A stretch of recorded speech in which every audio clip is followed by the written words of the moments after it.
Hello everyone. आज हम Tata power का एनालिसिस कर रहे हैं। तो टाटा पावर का जून क्वार्टर के रिजल्ट कैसा है वो हम देखेंगे। टाटा पावर के जो करंट जो फाइनेंशियल्स हैं, जो बुक्स हैं, वो कैसा है वो चीज़ चेक करेंगे। और टाटा पावर का जो प्राइस एक्शन है, करंट जो सिनेरियो है चार्ट्स का, वो क्या कह रहा है हमको, और आने वाले टाइम पे क्या सिनेरियो हो सकता है वो भी हम डिस्कस करेंगे। क्विकली हम स्लाइड्स में आ जाते हैं। टाटा पावर का जो इस बार जो रेवेन्यू फ्रॉम ऑपरेशन है वो 8% से बढ़ा है, that is up to around 18,000 crore as compare to 17,000 crore last time. और कंसोलिडेटेड पैट जो है आपका वो भी 11% से बढ़ा है up to 1,400 crore compare with 1,200 crore. EBITDA है वो भी आपका 8% बढ़ा है year on year up to 4,200 crore. जो आपका कोर जनरेशन जो रहा है इस बार का, वो ट्रांसमिशन, डिस्ट्रीब्यूशन और रिन्यूएबल बिजनेस से रहा है, जिन्होंने 12% आपका रिवेन्यू ग्रोथ दिया है और 12% एबिटा दिया है और 14% पैट दिया है ईयर ऑन ईयर। रिन्यूएबल से जो पैट है इस बार बढ़ा है 15% से up to 16,600 crore, with renewable portfolio reaching 12 gigawatt capacity और 5.3 गीगावाट अंडर इम्प्लीमेंटेशन है। अब हम आ जाते हैं अपने की हाइलाइट्स में। तो सोलर सेल मॉड्यूल मैन्युफैक्चरिंग है, that has been a major growth driver इस बार के में। और जो पैट है इन दो सेगमेंट्स में, इसमें 3.9 टाइम्स रहा है year on year, that generated up to 371 crore. Rooftop solar का जो पैट है वो आपका 1.7 टाइम्स ईयर ऑन ईयर रहा है इस बार, 145 करोड़ से। Tata power have installed 371 megawatt का रूफटॉप कैपेसिटी जो है इस बार इन्होंने इंस्टॉल किया है और during the quarter, and that is up by 37% year on year. Transmission and distribution से इस बार they have reported 11% growth in PAT up to 492 crore. और इसका जो एबिटा है वो 14% से बढ़ा है 1,500 करोड़ तक। कंपनी ने जो है इस बार रिकॉर्ड इन्वेस्टमेंट किया है केपेक्स में up to 5,300 crore, and they have been into the aggressive expansion strategy across renewables, transmission, solar manufacturing और storage में। टाटा पावर जो है, they are accelerating its pumped hydro storage strategy। तो इसमें वो काफी ज्यादा फोकस कर रहे हैं। And they have secured an LOA with SCCI for 324 megawatt offtake from 1,000 megawatt Bhivpuri pumped hydro storage product 40 साल के लिए। मुंद्रा पावर प्लांट जो है, they it has return to its full capacity of 4100 megawatt operations April 1 से 2026, जो कि improve करेगा company के कन्वेंशनल जनरेशन परफॉर्मेंस। जो कन्वेंशनल जो एनर्जी जनरेशन है उसके लिए उस चीज को इम्प्रूव करेगा। ईवी चार्जिंग का जो नेटवर्क है वो एक्सपेंड हुआ है to more than 2.4 lakh home chargers और 5900 more than 5900 public, semi public और fleet charging points से, which has strengthened the Tata's power clean mobility ecosystem। जो उनका इनिशिएटिव है, जो उनका प्रोजेक्ट है, इस पे इन्होंने इस तरीके से एक्सपेंशन किया है। क्विकली अब हम आ जाते हैं अपने फाइनेंशियल्स पे। अब हम चेक करते हैं कि इस बार बुक्स हमको क्या कह रहा है। टाटा पावर का मार्केट कैप 1.2 लाख करोड़ है, जो कि काफी अच्छा नंबर है, काफी अच्छा वेट है टाटा पावर का इंडियन स्टॉक मार्केट में। इसका डिविडेंड यील्ड 0.6% है और इसका स्टॉक का पी 31 है।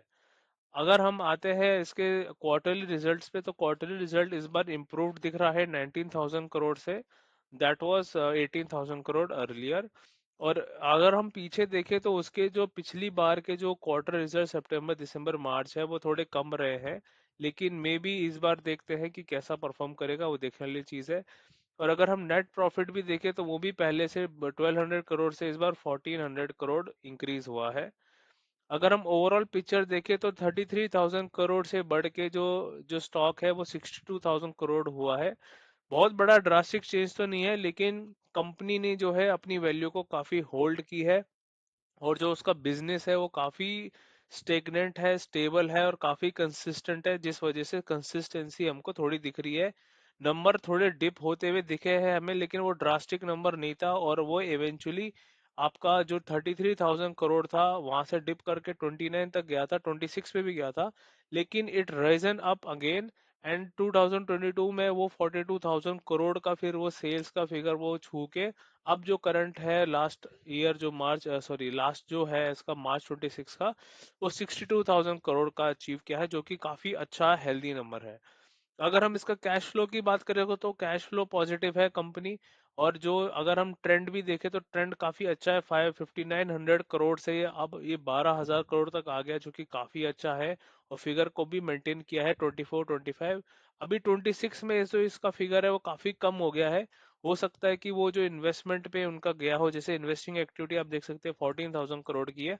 और केपेक्स वगैरह जो इन्वेस्टमेंट है वो भी हमने देखा, तो कैश फ्लो पॉजिटिव कंपनी ने अपने आप को मेंटेन किया, जो कि बहुत अच्छी बात है। अब हम चार्ट्स में आ जाते हैं क्विकली। जो चार्ट्स क्या कह रहा है उस चीज को हम देखते हैं। तो सबसे पहले जो चीज बताने वाली ये है कि कंपनी जब से आई थी उसके बाद चला, और यहाँ पे जो उसने टॉप लगाया था पिछला वाला वो 2007 दिसंबर को लगाया था। अगर आप सबको पता है कि 2008 7 के बाद 8 बहुत बड़ा एक मेजर इवेंट आया था जहां पे मार्केट क्रैश कर गई थी 2008 के फाइनेंशियल क्राइसिस में। और वहां पे जो स्टॉक था वो उसका पार्ट बना, क्रैश हुआ था स्टॉक, वहां से इसने एक बाउंस लिया था, वहां से एक अच्छा एक बाउंस आया था, ऊपर का एक मोमेंटम आया था। लेकिन वो मोमेंटम बिल्कुल भी सस्टेन नहीं कर पाया और वो इवेंचुअली बहुत ही नीचे गिरता गया और वो न्यू लोज बनाते गया। जो कंपनी था वो एक बेयर फेज में चले गया था, और 2007 के बाद 8 से वो बेयर फेज चलता रहा। और फिर वो जो बेयर फेज है वो आपके जो 2020 अपना कोविड का था, उस कोविड में ही आयरोनिकली वो खत्म हुआ। तो वो जो यहाँ कोविड में जो था, कोविड 2020 का टाइम था, 2008 से 20 तक की इसका बेयर फेज रहा था। 11 12 साल का करेक्शन था, उसके बाद ये इसने मोमेंटम यहाँ गेन किया। जो जो मोमेंटम नॉन स्टॉप था, अगर आप यहाँ देखेंगे ये सारे कैंडल्स ग्रीन है। और यहाँ पे बहुत ही कुछ 2 3 महीने ऐसे थे जहाँ पे कंपनी ने परफॉर्म नहीं किया था, बाकी सारे मंथ कंपनी ने बहुत ही ज्यादा रिटर्न दिए थे और वहाँ पे नॉन स्टॉप चली थी और उसने ऑल टाइम हाई भी ब्रीच किया था। और कंपनी जो है अपने एक बुल फेज में एंटर करने के फेज में आ गया था और एंटर कर भी चुका था। अब जो है बेयर फेज खत्म हो गई, कंपनी जो है अपने बुल फेज में आ गई है। और उस बुल फेज में जो है कंपनी जो है अपना करेक्शन वाले फेजेस अपने पूरे कर रही है। करंट अगर हम सिनेरियो देखें कंपनी का जो स्टॉक है उसका अगर हम देखें, तो करंट सिनेरियो में भी जो है उसने लास्ट जो टॉप बनाया था वो 2024 सितंबर में बनाया था। और उसके बाद वो करंटली अपने बेयर फेज है, वहां से जो है स्टॉक जो है अपना, अगर आप देखेंगे लो इसने 34% का इसने एक लो लगाया था। और उसके बाद फिर वो यहाँ से एक बाउंस लिया था जहाँ से ये 34% के डाउन के बाद इसने 28% का बाउंस लिया था। एक बार मैं हाईलाइट कर देता हूँ। सो यहाँ पे अगर आप देखेंगे कि ये वाला जो पॉइंट है 325 रुपीज का, यहाँ पे एक लो लगाया था, प्राइस वाइज करेक्शन की थी, जो मोमेंटम जो चली थी आपकी 2023 मार्च से, उसका जो स्टॉक है उसने रिट्रेसमेंट किया था।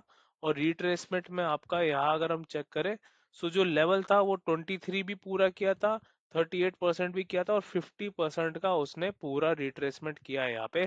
तो यहाँ पे इसने बाउंस लिया था, यहाँ से बाउंस लेके अब वो एक बेयर, एक बहुत ही छोटे टाइम फ्रेम के, बड़े टाइम फ्रेम का बेयर नहीं, वो छोटे टाइम फ्रेम के बेयर फेज में है। मतलब कि वो एक करेक्टिव फेज में है और वो करेक्शन कर रहा है। इसमें सबसे इंटरेस्टिंग बात यह है देखने वाली, कि यहाँ पे हमको एक चीज जो दिखती है वो क्लियरली दिख रही है कि एक यहाँ पे जो है एक फॉर्मेशन जो है हमारे टेक्निकल एनालिसिस का एक फॉर्मेशन जो चीज होते हुए दिख रही है। और वो जो फॉर्मेशन है वो मैं आपको दिखाता हूँ। यहाँ पे अगर आप देखेंगे हाई और लोअर हाईस को अगर हम देखें, तो यहाँ पे अगर आप देखेंगे तो यहाँ पे एक ट्राइंगल फॉर्मेशन हो रहा है। ये एक ऐसा प्राइस एक्शन होता है जहाँ पे मार्केट का जो प्राइसेस होते हैं वो एक सर्टेन टाइम के बाद वो स्क्वीज हो जाते हैं, जहां से उसके बाद वो एक तरफा मोमेंटम गेन कर लेते हैं, आइदर अपसाइड और डाउनसाइड। तो यहाँ पे ट्रायंगल फॉर्मेशन के सिम्टम्स हमको दिख रहे हैं। अगर मैं ये लाइन रिमूव करूँ तो थोड़ा आपको और क्लैरिटी के साथ दिखेगा। मैं अगर इस चार्ट को थोड़ा और इसको यहाँ पे मैं फिर से एक बार लगा, यस यहाँ अपडेट हो गया। ना अगर आप यहाँ से देखिए तो ये जो था यहाँ से करेक्शन चला, यहाँ पे बाउंस लिया, उस बाउंस के बाद यहाँ पे इसने एक हाई लगाया था, उस हाई के बाद ये वापस नीचे आया। और यहाँ पे हमको दिख रहे हैं क्लियर सिम्टम्स है जो है ट्रायंगल फॉर्मेशन के। अब क्या है कि अभी जो है फिलहाल ऊपर से नीचे का जो है एक यहाँ से इम्पल्स वेव लगाया है स्टॉक ने, जहां से ये आपका जो है इम्पल्स यहाँ पे पूरा किया है। अभी इसकी 100% श्योरिटी नहीं रहती। अगर आपने एलियट वेव, अगर आप इस चीज को जानते हो, तो जिन जिन यूजर को पता है उनके बारे में कह रहा हूँ, तो यहाँ पे एक नीचे का एक इम्पल्स वेव लगा था, 5 वेव लगा था, और यहाँ पे शायद से इसने एंड भी कर दिया है, 1 2 3 4 5, और यहाँ पे ABC। अब यहाँ पे एक चीज जानने वाली ये है कि अगर जो स्टॉक ने, अगर जो ये वाला लो बनाया है, ये वाला जो जोन है, अगर इसको ब्रेक किया, तो जो नीचे जो आपको ट्रेंड लाइन दिख रही है वो उसको एक बार हो सकता है टेस्ट करने के लिए आ जाए। क्योंकि जो ये जो प्राइस है ये 50% रिट्रेसमेंट का है फिबोनाची का। उस रिट्रेसमेंट को एक बार पूरा कर गया है तो ऐसा चांसेस कम है कि वो नीचे जाएगा। लेकिन एक बार अगर ये वाला लो जो है 370 रुपीज का, अगर ये प्राइस ब्रीच करता है, तो एक बार जो ये वाला ट्रेंड लाइन का जोन है इसको टेस्ट करने आएगा। उसी के अगेंस्ट सेकंड केस एक बनता है, केस नंबर 2 है। केस नंबर 2 हमको ये कहता है कि अगर ये वाला जोन ये ब्रीच करता है, तो होगा क्या कि जो इम्पल्स वेव नीचे का लगा था यहाँ पे भी मैं एक बार रिट्रेसमेंट लेवल्स लगा देता हूँ। तो जो नीचे का इम्पल्स वेव ये बना था, हो सकता है ऊपर की तरफ फिर मोमेंटम दे दे, और हो सकता है यहाँ पे जो ऊपर के जो फिबोनाची के लेवल्स है इसको भी पूरा करे। और ये करते करते अगर ये सक्सेसफुली सारे लेवल्स को पूरा करेगा, तो हो सकता है ये ऊपर की तरफ जाए, और ये इस जोन को, जो ये वाला आपका जोन है जहां से ट्रेंड लाइन फॉर्मेशन हो रही है, हो सकता है आने वाले टाइम पे इस जोन पे एक बार टेस्ट करने आए, और हो सकता है ट्रायंगल फॉर्मेशन को थोड़ा पूरे करने की कोशिश करे। फिलहाल अभी श्योरिटी नहीं है। अब ये जो दो जोन है वो बड़े क्रूशियल जोन है स्टॉक के। अगर ये दो जोन से कहीं पर भी वो सक्सेसफुली ब्रीच करता है, तो देखने वाली बात है कि क्या देगा। अभी जो यहाँ पे आप देख सकते हैं, यहाँ अगर मैं फोकस में लाऊं कैंडल स्टिक को, तो यहाँ पे आप देख सकते हो एक यहाँ पे शेडो वाला कैंडल बना है। बिल्कुल भी स्ट्रॉन्ग मोमेंटम नहीं था यहाँ पे। यहाँ इस जोन पे आके पिछला आप देख सकते हो यहीं पे टेस्ट हुआ था। इस जोन को एक बार टेस्ट करके इमीडिएटली वो नीचे आए, वो किसी स्ट्रेंथ के साथ वो कैंडल नहीं गया, और वहां पे ना कोई ब्रीच का, कोई ब्रेकआउट का कोई भी सिम्टम्स नहीं दिखा है। ये दिखा है कि टेस्ट करने गया था। तो अभी फिलहाल जो है, जो स्टॉक है, अगर मैं थोड़ा सा और टाइम फ्रेम को, इसको मैं और लोअर टाइम फ्रेम पे जाऊं और इस चीज को मैं जूम इन करने की कोशिश करूं, तो हमें ये दिखता है कि ये एक जोन में चल रहा है, जो कि जोन आपका है 370 के आसपास और अप टू 388। तो ये जोन पे यहाँ टेस्ट किया, यहाँ टेस्ट किया, फिर यहाँ टेस्ट किया, और यहाँ पे फिर से टेस्ट किया, जैसे आप देख सकते हो। क्विकली यहाँ से टेस्ट करके यहाँ से बाउंस नीचे की तरफ लिया है।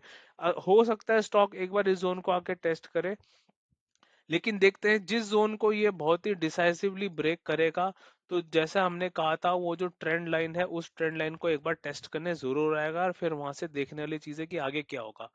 फिलहाल अभी सिचुएशन नहीं है कि स्टॉक अभी थोड़ा बुल फेज में है, और ये अपने बहुत ही हेल्दी प्राइस एक्शन दिखा रहा है।